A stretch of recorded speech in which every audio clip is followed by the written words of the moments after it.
What's up, internet basketball junkies? Today's video we are covering fundamentals, so let's keep those turnovers down with my 5 favorite fundamentals based drills. If you have any questions about the drills, refer to the links in the description where you can watch the full detailed video on each of the drills.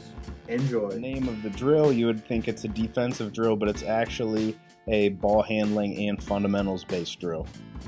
This is the #1 drill we use to teach ball security. The setup for the drill allows to ingrain so many ball handling practices that we love. Here are the rules to the drill. The game is played to 3 points. Teams can only earn a point when they are on offense. When on offense, each time someone catches the ball, they are only allowed 1 dribble at a maximum. Teams can score in 2 ways. Number 1, by completing 5 passes, or number 2, by scoring a basket. The offensive team only gets to shoot 1 time. There is no offensive rebounds or second shots. If they miss the shot, the possession is over. The defense's job is to stop the offense from scoring or completing 5 passes. They are instructed to deny all passes. There is no help defense rules in this drill, so you need to separate in your players' minds that they aren't running your defensive scheme, they are trying to deny everything. Defenders are permitted to play help defense, but with the offense limited to only 1 dribble per catch, it wouldn't be wise to help too much.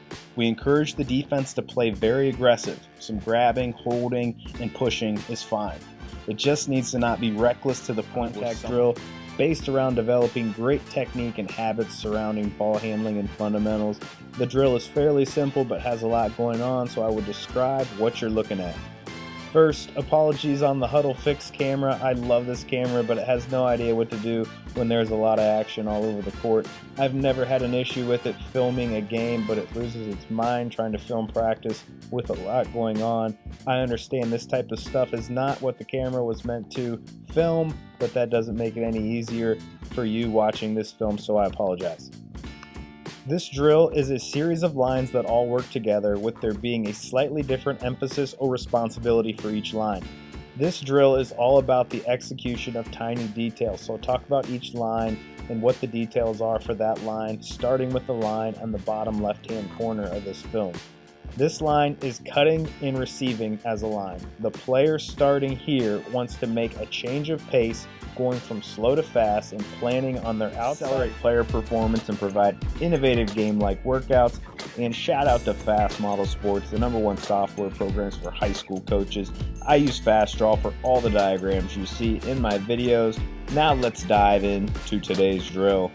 We call this drill arch sweep. It's one of my favorite fundamentals drills, really helping develop footwork technique on attacks, stops, and pivots. We run lines at each basket and have 3 to 4 players in each line. Each line starts by making an attack move off the catch. This could be a shot fake that leads to a rip move to the strong hand or a crossover step to the weak hand. So what you see in the film now is how we progress from the arch sweep drill. We were working on jab moves in arch sweep, so we progressed that into live play with either a 1-on-1 or 3-on-3 setting with a stationary start.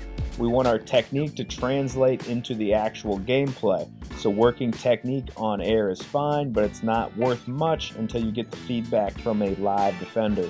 If the defender in live play isn't reacting to your jab, you need to go back to the lab and learn to sell it a little bit more. So while I love the arch sweep drill, you need to be thoughtful. First drill, hip-to-hip pivoting, is what you are watching now. This is a sequence of pivoting the players are to perform with perfect technique. We then have our coaches go down the line and check each player. Checking the players for proper technique starts with them getting in a low, wide base with the ball protected on their hip and their wrist behind the ball. The ball being pressed to the hip keeps the ball protected with 3 points of contact: the right hand, the left hand, and the hip. We don't want the ball to be away from the body or waving in front of the defense. We want it to be protected with 3 points of contact. The first pivot we train is a reverse pivot. This is a defensive pivot, usually performed out of necessity when the on-ball defense applies too much pressure in our face. We don't want our players making this pivot. What's up, internet basketball junkies? Today we're going to look at a skill development drill we use mostly in the off season. It is specific to developing the left hand of a right-handed player.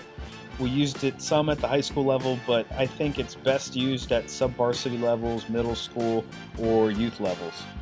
The drill is simple. We set up a cone course for the players to go through as they navigate down the court, hitting a left-handed dribble move at each cone.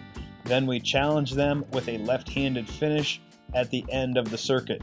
The complexity of the dribble moves and the finishes should be determined by the level of the players that you are working with.